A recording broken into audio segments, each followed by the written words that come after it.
Os pais sabiam o quanto o filho João era capaz e que ele se tornaria um homem honrado de palavra com tanta responsabilidade, e que com o passar do tempo ele ficaria no ponto certo.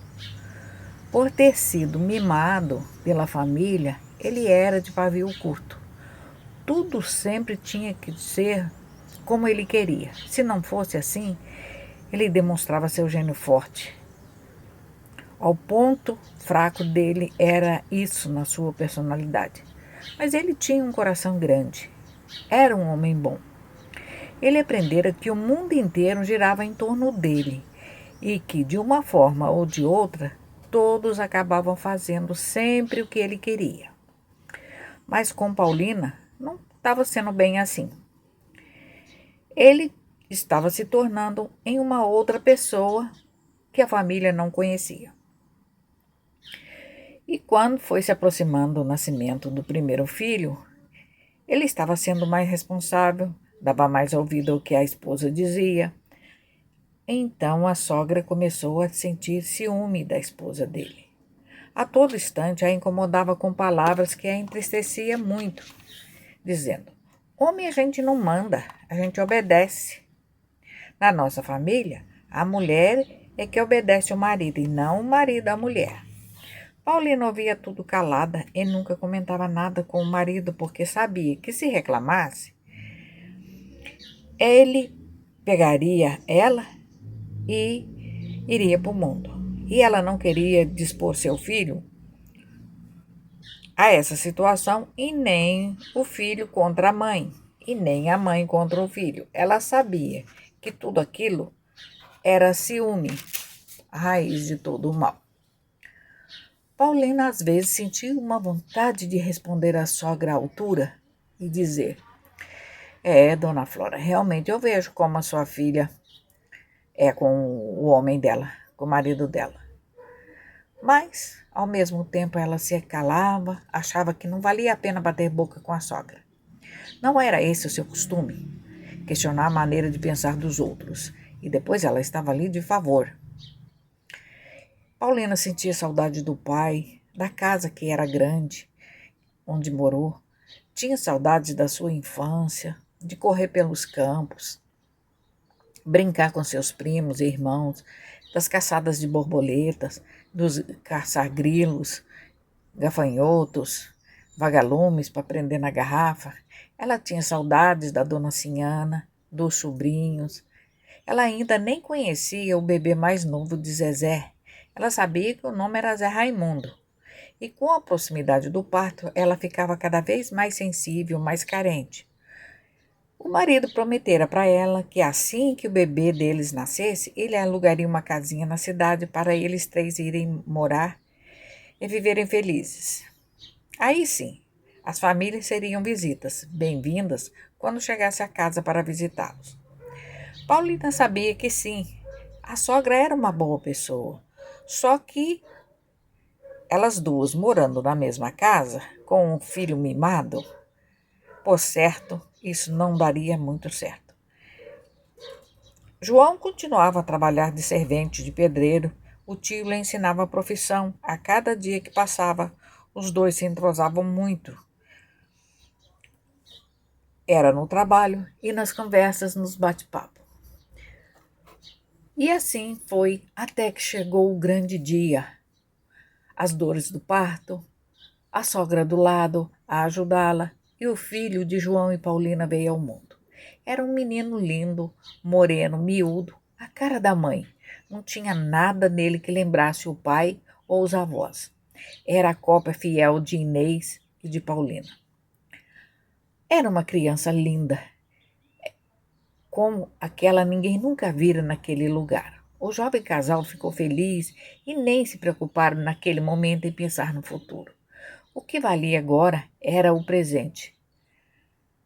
Estava ali a criança desejada, o filho de Paulina. Ela escolheu o nome da criança. Seria o nome do seu pai e também o nome do seu sogro, Sebastião, seguido do nome do santo do dia no calendário de nomes do almanaque que ela guardava. onde o pai marcara o dia do seu nascimento. E o nome daquele dia era Guilherme. O nome da criança então seria esse, Sebastião Guilherme da Cunha. Todos acharam estranho o segundo nome do bebê. Não havia ninguém nas duas famílias com esse nome. Era um tal de Zé, João, Maria, Antônio, mas aquele nome, Guilherme, não tinha. Muito estranho. Mas a mãe escolheu, ninguém tinha o direito de renegar. Podia até torcer o nariz, mas o nome já mostrava que a mãe não era assim lá uma ignorante qualquer. Tinha bom gosto, e todos os direitos são dados às mães que colocam nos filhos os nomes que quiserem. O enxoval do bebê era uma riqueza. Tudo bordado à mão, era de flanela branca, cambraia, linho. Até a toalha do batizado Olga fez e mandou, era um primor. Quem visse o neném até pensaria que seus pais eram muito ricos por causa da qualidade de seus trajes. A dieta de Paulina acabou. Ela foi paparicada, cuidada nos mínimos desejos, foi tratada como uma rainha. O avô Bastião da Cunha não cabia em si de contentamento, pois ele foi convidado para ser o padrinho da criança. Seria ele e a esposa, Dona Flora. O avô, Tião Malaquias, o pai de Paulina, veio visitar a filha e o neto. Ficou feliz em ver que a filha estava sendo bem cuidada. E aí o batizado foi marcado e foi um grande acontecimento. Houve festa, churrascada. Quando terminou tudo, Paulina lembrou o marido. Era hora de darem o fora, sair para casa nova, para uma nova vida. Ele concordou com ela. Agora ele tinha um trabalho, ganhava um pouquinho e já podia alugar uma casinha. E na próxima segunda-feira, após o trabalho, ele não voltou direto a galope para a fazenda de seu pai. Ele saiu à procura de uma casa para alugar. Mas todas que achavam aluguel era muito caro e o dinheiro que ganhava não daria para pagar. Alguém lhe indicou uma casinha pequenina na ponte da padaria velha. Era uma casinha de telhas de bica, mas as paredes eram de pau a pique, rebocadas. Mas tudo velho. Estava cheia de buracos, tanto o telhado quanto as paredes. Ele foi ver. Falou com seu Altamiro, o dono. O aluguel era barato. Essa sim, ele poderia pagar. Então, deixou tratado com o proprietário que ele iria morar na casa. O senhorio estranhou muito. O filho do fazendeiro Bastião da Cunha, homem de grande prestígio e peso político na cidade, iria morar ali, numa casa caindo aos pedaços e quase de graça. O nome Cunha por ali era muito respeitado e queria dizer poder. Mas isso era só aparência, porque dinheiro mesmo não tinham nada. Era só aparência que eles viviam. Durante o fim de semana, João deu uma arrumada na casa, foi até a casa de Zezé falar com o sogro e buscar as coisas que pertenciam a Paulina. Entre essas coisas estavam a cama, que o padrinho dera, a maquininha de costura de mão que foi de Inês. Abraão emprestou os burros de carga de carregar lenha e assim tudo foi trazido para a casinha na boca da ponte. No domingo, Paulina veio com o bebê e ao passar pela cidade, chegou até a venda do padrinho turco para pedir a bênção. E conversando, ela acabou contando que estava indo morar na sua casa, na ponte.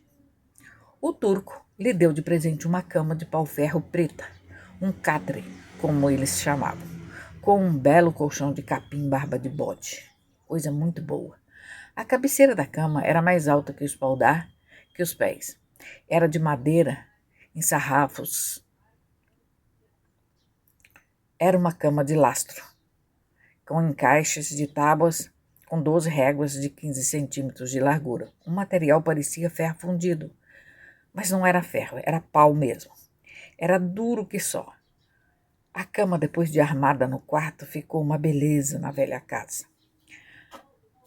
Da casa de Zezé, ela não quis trazer a velha cômoda que o padrinho lhe dera, e nem a mesa com as cadeiras, nem o banco da urgência. Ela só levou o seu baú de roupas de cama e a sanfona e a maquininha de costura. De resto, ela deixou com a irmã, que estava fazendo uso de tudo que Tião Malaquias levara para a casa das terras de Rodão. A casa lá ficara vazia e abandonada. Estranho que ninguém nunca quis morar nela. E os tempos foi passando até que a casa virou um monte de entulho no futuro. Depois que o casal se instalou na nova moradia, tudo parecia que ia dar certo. O bebê crescia, mas de repente ele começou a ter atitudes parecidas com o da tia, o bebê de Flora. Ele gemia, sacudia a cabecinha de um lado para o outro. A Paulina ainda não sabia explicar aquilo, ela nunca tinha visto beber assim. Mas o bebê dela era saudável, nascera perfeito. Paulina ficava preocupada. Ela nunca tinha visto tal comportamento em bebês. O dinheiro do trabalho de João não dava para nada. Eles passavam muita necessidade. Faltava comida, produtos para a higiene da casa, pessoal. Com a maquininha de costura bem velhinha, Paulina começou a costurar algumas encomendas para fora. Mas ali todos eram muito pobres. Um pouco à frente da ponte ficava a venda do Josias Beck, o padrinho de João, outro turco que vendia fiado. E de repente eles deviam tanto na venda que nem o trabalho de um ano inteiro pagaria. O serviço da igreja estava no fim e logo todos ficariam desempregados. E Guilherme se tornara um bebê chorão. Quando mamava, não se aquietava, virava o corpinho todo para trás e gritava desesperado, sugando o seio da mãe, sem conseguir satisfazer sua fome. Aí, Flora veio visitar Paulina na casa e, ao ver a criança agir assim, disse à nora: Ai, comadre, seu filho está com fome, seu leite não está sustentando ele. Você precisa cozinhar a canjica de milho, tirar o caldo, adoçar e dar para ele na mamadeira. Ai, Paulina, com o filho nos braços, sentiu uma vontade de chorar de tanta raiva.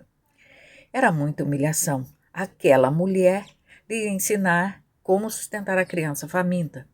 Ela era a avó da criança, madrinha, fazendeira, que tirava por dia mais de 100 litros de leite e todos os dias a tropa passava por ali, carregada de latões. O que custaria a avó do menino dar 1 litro de leite para a mamadeira? Se realmente ela achasse necessário ajudar na alimentação dele com algo mais que não fosse o leite da mãe. Mas Paulina não tinha escolha. Iria pedir esmola? Isso aqui não. E ela fez como a avó mandou. Deu o caldo de canjica. Mas aí foi pior. A criança agia. Esticava o corpinho para trás e chorava desesperada. Além da cabecinha para trás e tudo, ele rolava de dor de barriga, como se estivesse sentindo dores alucinantes. A criança chorava mais, não deixava ninguém dormir. O pai de Paulina, ao ver aquilo, como o menino chorava, então o pegou no colo, o acalentou, esfregando de leve o dedo polegar em seus ouvidos, e assim a criança foi se acalmando, e começou a sugar o leite da mãe e dormiu tranquilo. Agora Tião Malaquias teve certeza. Aquela criança estava sofrendo de inflamação dos ouvidos, era dor de ouvido, por isso ela sentia dor de cabeça. Não dormia, chorava sem parar ao sugar o leite da mãe, as dores aumentavam muito. A intensidade chegava ao ponto dele se esticar e virar para trás, chegando a emborcar de tanta dor. O avô do bebê pegou flores de abóbora, murchou no fogão, depois espremeu o sumo dentro dos ouvidinhos do bebê. Primeiro de um lado, depois do outro, e assim ele dormiu em paz. O avô fez a aplicação mais de um dia, algumas vezes no dia, e o ouvido dele ficou são. O bebê já não chorava mais, se tornou alegre, sorridente, sem precisar da esmola da sua avó paterna. Ele só mamava na mãe dele, e com isso, ela foi ficando magrinha, comia pouco, dormia pouco, trabalhava muito, costurava o dia todo e sentia muitas dores nas costas. Dinheiro era coisa rara, escassa naquela casa. O pai dela, Tião Malaquias, sempre trazia lá da roça da casa da Zezé abóbora, feijão, café. O que ele plantava lá, ele dividia entre eles. Coitado, sem casa, sozinho, se via sustentando a si próprio e as filhas com suas famílias, mas ele não se atormentava por isso, não lamentava. Seus genros tinham para com ele admiração, carinho e muito respeito, mas também tinha que ter, né? E ele também gostava do genro. Ele achava que aquela fase iria passar. Coitado, mas para ele nada nunca passou. Então, coitado do senhor Sebastião, ele tinha uma paciência e esperava resignado. Tio Valdomiro estava terminando o serviço e ia embora para Santa Isabel. Ele também tinha uma penca de filhos para sustentar. Para João e Paulina as coisas não estavam boas, ia piorar muito mais. Agora, sem trabalho, e Paulina achava que estava grávida de novo. E o bebê dela ainda era pequenino. Ela não contara nada ao marido, mas agora, sem trabalho, ela teria que contar. Esperava ansiosa uma boa hora para contar tal coisa, mas parece que essa boa hora não chegava nunca. Então tinha que contar a si mesma. Sabia que não podia contar com a ajuda de ninguém. Agora ela era uma mulher casada e com família. Eles tinham que se virar. Tio Valdomiro disse a João que se mudaria para Ribeirão de São Joaquim. Se ele quisesse, poderia se mudar com ele e a família para lá.